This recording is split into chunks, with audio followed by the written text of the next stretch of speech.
Hi friends! So today's episode I am extremely excited about.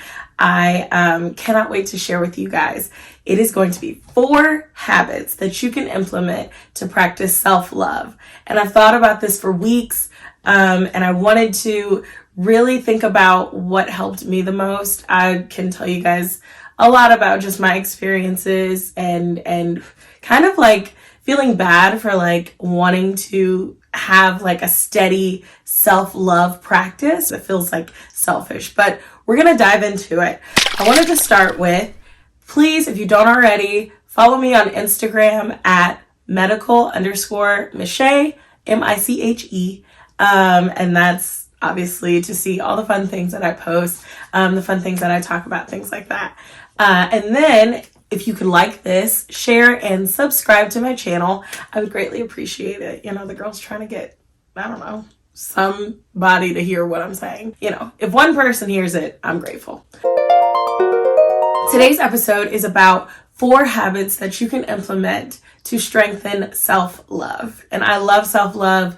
For those who have kind of followed my journey and just know me personally, they know that for a second, I really wanted to like implement self-love just with myself. And it really helped me to post just randomly, most of the time it was once a day, self-love habits or just like thoughts that came to mind that made people feel comfortable with self-love. I love thinking about self-love at the beginning of the year because it's kind of the time where people are okay with making changes.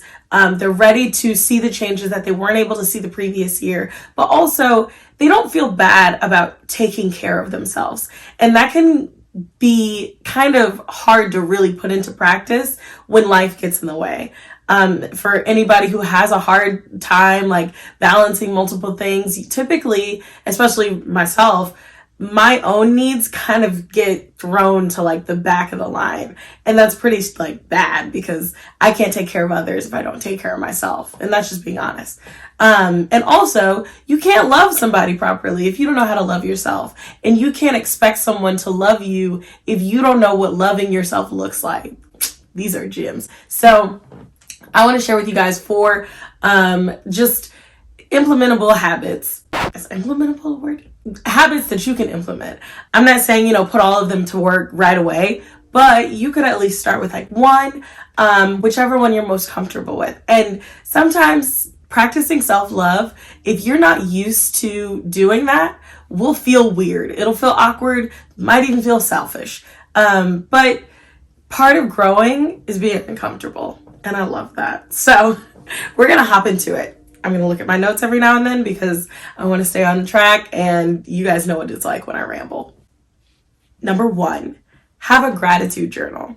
So this is something that I have done and I fell off. I do it like when I think about it, I love when I do it consistently. I'll do it consistently for like a month and then I'll stop because school and life gets in the way. And then I'll go back to it. And so part of like all of this is consistency. It's so necessary to be consistent with like obviously anything you do. And it's so hard. This is my gratitude journal. Be grateful. I put that on there per cricket. I know I'm a nerd. And you know, sometimes I'm spotty. Whew, there's some blank spots, not gonna lie. I try to be consistent. But I really felt that when I was doing my gratitude journal, not gonna lie, I ran out of things to be grateful for. I know, shameful. But it's crazy how like you don't think about what you're grateful for, I guess. And it made me more aware of how much I don't express my gratitude when I feel it. And you know, there's people say all the time, give flowers to the people you love or that you care about or that you appreciate while they're here. And I think that's huge. I think no one will ever know how much they impacted you if you don't tell them. And don't wait for some grandiose moment to tell people how much they matter to you.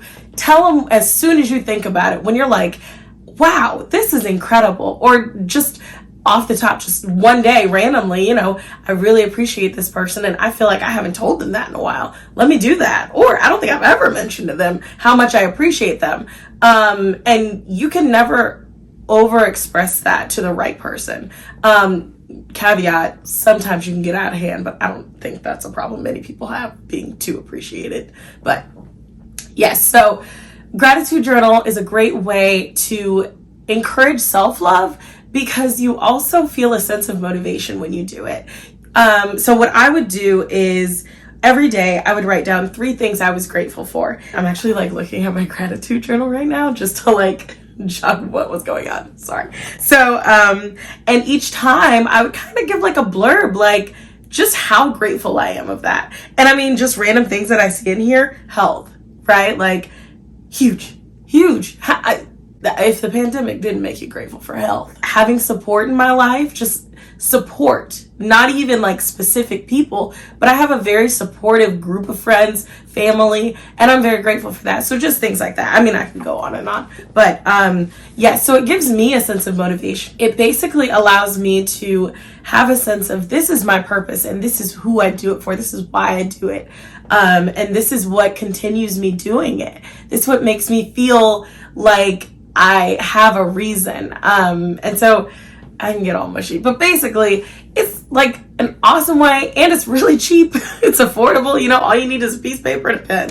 And whether you go into detail about why you're grateful for it, or if you just jot down, these are the 3 things I'm grateful for, and then keep it moving, at least you got that on your mind. And throughout the day, you know, if you feel down on yourself, if you feel bad, you can think about, you know, what are the things that I'm grateful for that are feeding into me, that are helping me become a better person, or that I would like to help improve in the way that they've improved me in some way, or you know what I mean? Like some sense of motivation. Gratitude journal, number 1. Okay, number 2, and I love this, and I hope you guys don't think I'm crazy for this, but I love this idea. Take yourself on a date. Hear me out. Now, once a month, I say, do it as often as you want, quite frankly, but at least once a month, take yourself on a date. Now, I'll explain how this all came to mind for me. So my mom always told me that she definitely took care of herself. You know, she took time to pamper herself when she was single, and she made it a priority to really take care of herself because she wanted to understand what it looked like for someone to take care of her. And I mean, my mom's awesome, but it just really made sense. Like it was like, how do you even establish a standard if you don't make it yourself? So putting this, you know, into practice, my mom was always like having her own like spa day on Fridays, and she would like literally just treat herself. And at home, she would just do her toes, she would do her nails, she would have tea, she would watch a movie, and we weren't allowed to bother her. But this was her way of taking care of herself, or taking herself on a date. Now, this might look different for whatever purpose, you know, whatever your circumstances are. But the first time I did this, and it felt a little weird, but at the end, I was so glad I did it. So originally, it was extra credit from school because I was an undergrad. And they wanted us to go see like the ballet at our school, like the performing arts sector, I guess.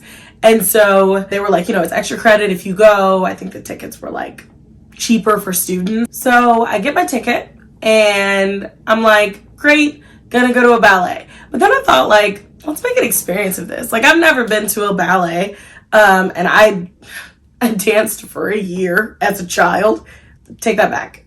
I did do ballet class in college as well. Whole other story. But anyway, I didn't know much about ballet, and this was going to be a new experience for me. So I was like, let's just go full on, and let's make this a nice self-love experience, right? This is before I even made self-love a passion of mine. I'm like, I'm going to take myself to dinner, and then I'm going to go to this ballet. So I go to this like steakhouse that I wanted to try, and I have, you know, a nice meal. And this is when I was working in undergrad, of course. And so I have myself a steak dinner, have a little glass of wine, and then I went to the ballet. And I was like, And I dressed up really cute. I did my makeup. I was not doing makeup much, so it was light. And I went to the ballet, and as I watched this ballet, I realized I don't really have to like respond to anybody. I don't have to like give feedback out loud. I can just kind of enjoy this and take it for what it is and appreciate it. And then I have an experience that I really appreciated, and no one really has to know about it. This is before I was big on Snapchat or any social media. So I really don't know that many people know about this before today. So this was the first experience where I was like, this is how I'd like to be treated by someone else. Like, in that moment, I was like, I would love if somebody treated me like this. And then I was like, why don't I treat me like this, right? Like, it just made sense. If this is how I like to be treated, then I'll do that for myself. And that will only show people how to treat me. And then I get more, I get full authentic love. So that is like my favorite thing. So from that experience, I also took myself on a date, after that, I guess towards the end of undergrad. The next time I made myself breakfast, and it was like super early. I like worked out early in the morning. This was like a summer morning, and it was around the time Secret Life of Pets came out. So I worked out, and then I made myself breakfast, and I was like, I really want to see Secret Life of Pets. And so I went to the movies, I kid you not, at like 9 a.m., 9 or 10 a.m. or something crazy like that. And there was literally like kids and maybe some elderly people, but like nobody was in that theater. And I loved it. I took breakfast to the theater. I'm so sorry, but I had a blast. And it was just so fun, right? It was just a little experience that was like, this is so fun. So for me, taking myself on a date looks like I try something new, because I like trying new things. So it could be as simple as trying something new for me. If it looks like going to a park to read a book and just kind of chill out, that's special to me. I think that's significant, and it looks different for different people. So if you're an introvert, you don't have to go out in public. You could literally make a very nice spread for yourself, sit at home, and enjoy maybe a different kind of movie that you wouldn't regularly watch, but something that's different, and that you can appreciate.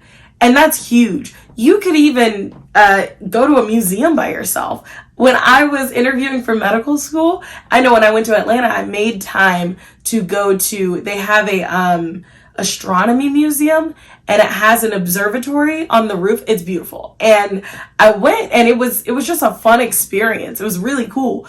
And things like that. Just not being afraid to take yourself out of your comfort zone and try something new. And recently, a lot of my friends have been like, I think it's really cool that you're okay with trying things on your own. But I think you cheat yourself out of really amazing experiences if you're waiting for somebody else to go. I don't think it's realistic for you to expect everybody to want to join you in something that you're interested in. And I think if more people were willing to just try things on their own, then more people would be able to experience so many amazing things. I have a friend right now who is traveling by herself to Paris. I'm not that brave. Maybe. But things like that. You can't be afraid to try something just because you're alone. Caveat, do not go jogging at night by yourself or anything like crazy like that. But in a safe environment, try it on your own. Go for it. And if you're alone, who can judge you? You're welcome. Number 3. This is going to shake things up. Hold on to your boots. Set boundaries for those in your life. This can mean the people that you like, the people that you don't like, the strangers in your life, your best friend, your parents, your siblings, your significant other, anybody, literally. Set boundaries and stick to them. This is huge. Now, for me, setting boundaries was new. I wasn't sure what it looked like to set boundaries. So I went overboard, as you can imagine. I set boundaries for everything. I was refusing to do anything that wasn't within this box, this compartment. But over the years, I've realized that really setting a boundary is more of the enforcing it than it is claiming it. Hear me out. I don't like passive aggression. So a boundary for me may be I won't accept passive aggression from the people that I care about, and I won't be passive aggressive towards them. I don't think that's fair. I don't think it gives people the opportunity to correct something that they did if you aren't willing to communicate what they did wrong or whatever the case may be. So this is a boundary for me. But I can say that all I want, but really I have to enforce it. This is self-love because you are preserving your peace. When I tell you setting a boundary is the best way to preserve your peace, because basically what you're saying is, this is what I'll tolerate from anybody. If that person isn't holding their part of the deal or, respecting your boundary, then you have to hold them accountable. And this is really how you protect your peace and strengthen your self-love, because you are basically accepting how you want to be treated. And this gives you the ability to regulate those who won't treat you the way you want to be treated. It gives you a true metric of who really respects how you want to be treated. And this is hard. This can be so hard because sometimes it's the people we care most about who are unable to respect how we want to be treated. And it can be really weird to set boundaries for your parents because they've always seen you as a child. But this is a part of really respecting yourself. And you have to love yourself enough to do that. And it's huge. It's so huge. I'm sorry, I'm looking at my notes. So set boundaries and be willing to enforce them. How to set boundaries, because I'm sure a lot of people are like, how on earth do I set a boundary? Pick one thing, right? Pick one thing that you're like, this is one thing that I will not tolerate. And I mean, it could look completely different, but it needs to make you a priority. And all of these boundaries will have that at its core. It will make you and your needs a priority. And I'm not saying cut everybody off when they sneeze in your direction. Well, it's COVID, so there's that. But I'm not saying be super stringent with anybody. You want it to really be something that you've been patient, you've tried, and after all of that, this is your boundary, and you can't do anything about it after that because that is your boundary. Way harder to implement, I know, especially if you've never done it before. But I'm telling you, it just protects your peace, and it gives you a sense of, I'm doing this for me when you do enforce it. And there are a lot of people who will be upset when you place a boundary on them. And there are people who will be defensive when you say, this is my boundary and I don't feel like you're respecting it. If they take that personal, you have to be willing to say, okay, well then you don't respect me. So these are things that I just feel have really helped me protect my peace. You have to be willing to communicate your boundaries. Don't be afraid to voice them. I promise you the right people will understand and respect your boundaries. Okay, number four. Whew. Okay, this is a hot one. Don't hesitate to stand up for yourself. Whew. Okay, so this kind of goes with enforcing your boundary. There are people who will push back and say, I think you're being sensitive. I think you're being too critical or hyper observative or whatever people can say. Everyone can say something, but there's nothing they can say if you have a boundary and you've communicated this and they fail to respect it, other than, I apologize. What can I do moving forward to make sure this doesn't happen again? And that is the receptiveness that you are looking for. You want people who are going to respect that this is a practice to strengthen your self-love. I mean, anybody who loves you will understand that. So I'm going back to number 3 because I love number 3. But number 4, don't hesitate to stand up for yourself. And that's hard. If you've never really had the voice to stand up for yourself, it can be pretty intimidating. I've always been pretty good at communicating defense for myself. But there's one area that I'm pretty bad at this, and it's basically standing up for myself against me. Right. I am my biggest critic. Huge. And I consistently say, I did this well, but I really could have worked on this. I could have worked on this. I could have worked on this. If you watch me do one thing, I could have 40 different ways I could have done it better. And then probably three things that I did good. And that's kind of damaging to yourself because you set a very unrealistic metric for yourself. Basically, you're constantly looking at what you could have done better. It plants the seed of comparison, which I will have an episode on. But it plants the seed of comparison, and that's just constantly a losing battle. And so you have to be willing to stop yourself in your tracks when you have a negative thought, when you have any types of negative self-talk, and you have to be willing to say, hey, not today. We're not doing this. And so my phrase for myself is be your best friend. Be your best friend. I know everybody has one best friend and you know, you might have 7 best friends. I have plenty of best friends. But you have to tell yourself your phrase for when you're defending yourself. I wouldn't want somebody to speak that way to me is another phrase that, you know, I use for myself, because certain things I will just think and I'll get to myself and I'll basically just miss out on all the beautiful things that I might have done. And that's not fair to yourself or me, you know? So that's huge. You have to be willing to stand up for yourself in all aspects, because that is how you will begin to really appreciate the things that you're capable of, the things that you do, the things that you do for other people, and other people will see how much you are more confident and you're more proud of yourself and you're willing to celebrate your successes when you have a strong sense of self-love. And so I'll give you a bonus one because I kind of hinted at it. And it's huge.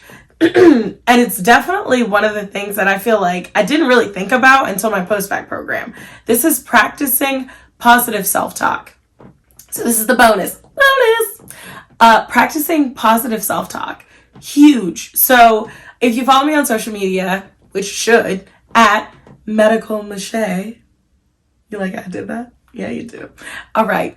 Medical_Mache. Yeah. Then you see that I posted a reel talking about 3 habits to implement in 2022 for self-love. And one of them was setting a reminder to compliment yourself daily. And that's a great way to do it. Just set a reminder. I use my phone reminders for literally everything, but setting a reminder just to compliment yourself, or to say how you did well on something, or after you complete a task, reflect on it and have one positive thing to say. And that could literally be how you brushed your teeth so well. You had all your teeth, whatever, literally just positive self-talk. Refuse to talk to yourself how you would ever let somebody talk to you, or how you would want to talk to somebody else. And so these are big things, but like I said, your whole aura changes when you have a sense of self-love. People can see it. People can really feel when you have a sense of self-love that is strong. And they know that this is the level you will accept because this is how you treat yourself. I'm giving gems. All right. So that was all I had for you guys today. Thank you so much for tuning in. Like I said, if you haven't already, please like, share, subscribe to my channel. Comment below if you're really feeling this, and if there are any tips that you feel like you've implemented that has strengthened your self-love. I would love to hear about your guys' journey with self-love, or anything like that. But I would love to really make this a conversation. I love self-love, and I could go on and on talking about it because I think it's so huge. Anyway, thank you guys.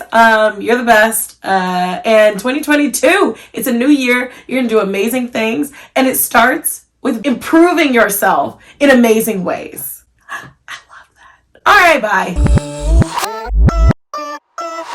bye.